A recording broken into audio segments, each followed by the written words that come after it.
আসসালামু আলাইকুম। আমাদের চ্যানেলের নিয়মিত সংবাদে আপনাদের সবাইকে স্বাগত জানাচ্ছি। আমি স্বর্ণালী রহমান। আজ আমরা এমন একটি বিষয় নিয়ে কথা বলতে যাচ্ছি, যা দেশের লাখ লাখ প্রবীণ নাগরিক, অবসরপ্রাপ্ত সরকারি কর্মচারী এবং তাদের পরিবারের জীবনযাত্রার সাথে সরাসরি যুক্ত। আমাদের আজকের আলোচনার মূল শিরোনাম পেনশনভোগীদের জন্য শতভাগ চিকিৎসা ভাতা বৃদ্ধির প্রস্তাব। আপনারা সবাই জানেন, একজন সরকারি চাকুরিজীবী তার জীবনের শ্রেষ্ঠ সময়টা প্রায় ৩০ থেকে ৩৫ বছর দেশের সেবায় বিলিয়ে দেন। সততা, নিষ্ঠা এবং অক্লান্ত পরিশ্রমের পর যখন তারা অবসরে যান, তখন রাষ্ট্র তাদের যে পেনশন সুবিধা দেয় তা কোনো দান বা দয়া নয়। এটি তাদের দীর্ঘদিনের সেবার আইনগত স্বীকৃতি এবং অধিকার। কিন্তু বর্তমান অর্থনৈতিক বাস্তবতায়, বিশেষ করে আকাশছোঁয়া মূল্যস্ফীতি বা বাজারের এই অগ্নিমূল্যের বাজারে, আমাদের অবসরপ্রাপ্ত প্রবীণ নাগরিকরা কেমন আছেন। আজ আমরা খতিয়ে দেখব কেন পেনশনভোগীদের চিকিৎসা ভাতা বর্তমানের তুলনায় অন্তত শতভাগ বা ১০০% বৃদ্ধি করা সময়ের দাবি নয়, বরং একটি জরুরি মানবিক প্রয়োজন হয়ে দাঁড়িয়েছে। আমরা আলোচনা করব বর্তমান চিকিৎসা ভাতার পরিমাণ, বর্তমান বাজার দরের সাথে তার অসঙ্গতি, প্রবীণ বয়সে স্বাস্থ্য ঝুঁকি এবং এই প্রস্তাব বাস্তবায়নে সরকারের সম্ভাব্য ব্যয় ও সামাজিক প্রভাব নিয়ে।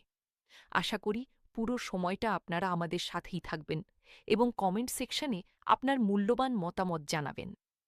বর্তমানে একজন পেনশনভোগী যে টাকা চিকিৎসা ভাতা হিসেবে পেয়ে থাকেন, তা বর্তমান বাজার দরের তুলনায় অত্যন্ত অপ্রতুল। সরকারি নিয়ম অনুযায়ী বর্তমানে অবসরপ্রাপ্ত কর্মকর্তা কর্মচারীরা প্রতি মাসে যে সামান্য চিকিৎসা ভাতা পান, তা দিয়ে এই যুগে দাঁড়িয়ে একজন প্রবীণ মানুষের চিকিৎসার খরচ চালানো কোনোভাবেই সম্ভব নয়। একজন মানুষের বয়স যখন ৬০ বা ৬৫ পার হয়, তখন তার শরীরে স্বাভাবিকভাবেই বাসা বাঁধে নানাবিধ জটিল রোগ। ডায়াবেটিস, উচ্চ রক্তচাপ বা হাই ব্লাড প্রেশার, হৃদরোগ, কিডনির সমস্যা, আর্থ্রাইটিস বা বাতের ব্যথার মতো ক্রনিক বা দীর্ঘস্থায়ী রোগগুলো এই বয়সের নিত্যসঙ্গী।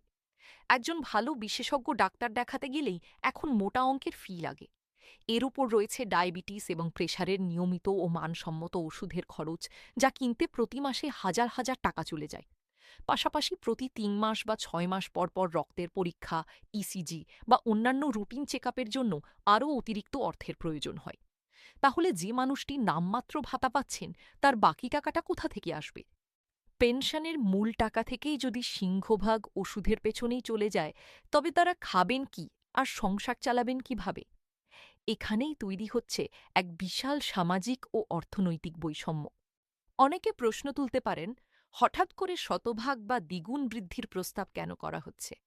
এর পেছনে অত্যন্ত সুনির্দিষ্ট এবং যৌক্তিক কারণ রয়েছে। প্রথম কারণ হল মূল্যস্ফীতি ও ওষুধের দাম বৃদ্ধি।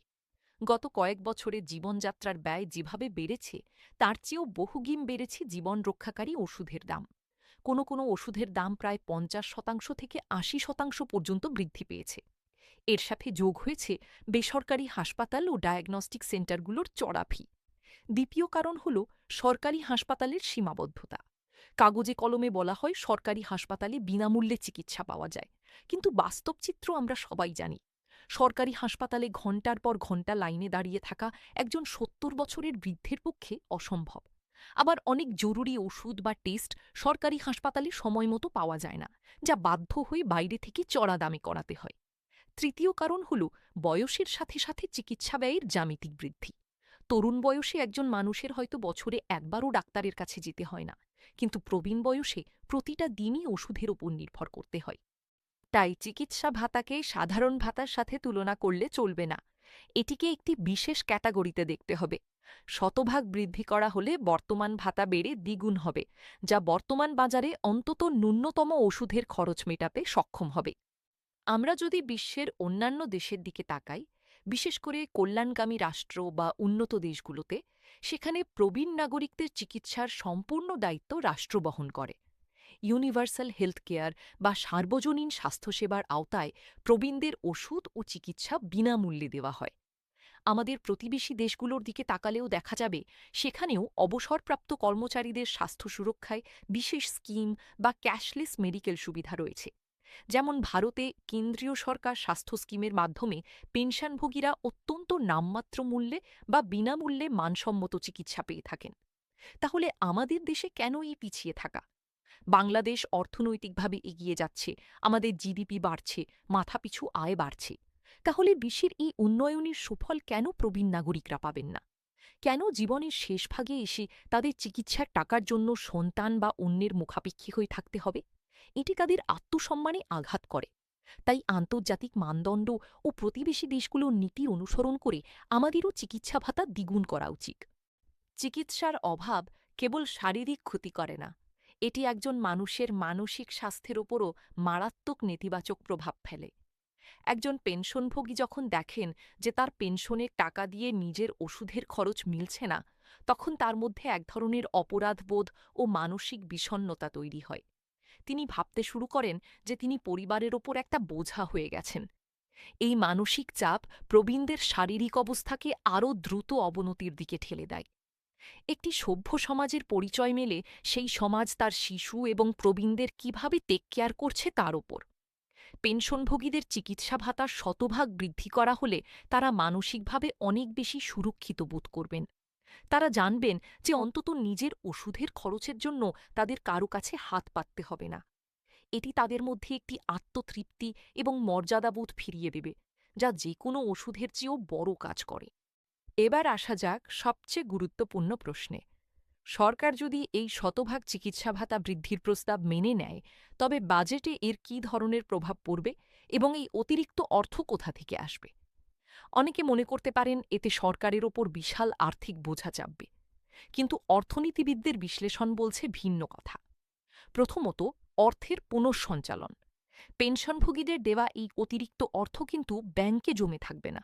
তারা এই টাকা দিয়ে ওষুধ কিনবেন, ডাক্তার দেখাবেন, অর্থাৎ এই টাকা সরাসরি দেশের স্বাস্থ্য খাতে এবং বাজারে প্রবেশ করবে, যা অর্থনীতিতে গতিশীলতা আনবে। দ্বিতীয়ত, অপচয় ও দুর্নীতি রোধ। প্রতি বছর বাজেটে বিভিন্ন অনুৎপাদনশীল খাতে যে বিপুল পরিমাণ অর্থ বরাদ্দ দেওয়া হয় বা যে অপচয় হয়, তা যদি সামান্য নিয়ন্ত্রণ করা যায়, তবে পেনশনভোগীদের এই সামান্য বর্ধিত ভাতা দেওয়া কোনো ব্যাপারই নয়। তৃতীয়ত, বিশেষ স্বাস্থ্য তহবিল। সরকার চাইলে কর্পোরেট সামাজিক দায়বদ্ধতা তহবিল বা তামাক ও অন্যান্য ক্ষতিকারক পণ্যের উপর অতিরিক্ত সারচার্জ ধার্য করে একটি প্রবীণ স্বাস্থ্য তহবিল গঠন করতে পারে, যা থেকে এই বর্ধিত চিকিৎসা ভাতার যোগান দেওয়া সম্ভব। পেনশন সংক্রান্ত বিদ্যমান নীতি ও প্রবিধানগুলোর দিকে তাকালে দেখা যায় এগুলো অনেক বছর আগে প্রণয়ন করা হয়েছিল। সময়ের সাথে সাথে বেতন স্কেল পরিবর্তন হলেও চিকিৎসা ভাতার মতো সংবেদনশীল খাতগুলোতে যেভাবে সমন্বয় করা দরকার ছিল তা করা হয়নি। বর্তমানে একটি সমন্বিত ও যুগোপযোগী পেনশন সংস্কার নীতিমালা প্রয়োজন। সেখানে প্রতি বছর বা প্রতি ২ বছর পর পর মূল্যস্ফীতির সাথে সামঞ্জস্য রেখে চিকিৎসা ভাতা স্বয়ংক্রিয়ভাবে বৃদ্ধি বা ইন্ডেক্সিং করার নিয়ম চালু করা উচিত। আজ যদি আমরা শতভাগ বৃদ্ধির দাবি জানাই, হয়তো আগামী ৫ বছর পর বর্তমান বাজার দরের কারণে সেটিও অপ্রতুল মনে হতে পারে। তাই স্থায়ী সমাধান হল একটি স্বাধীন কমিশন গঠন করা, যারা প্রতি বছর বাজার যাচাই করে পেনশনভোগীদের চিকিৎসা ও অন্যান্য ভাতার পরিমাণ নির্ধারণ করবে।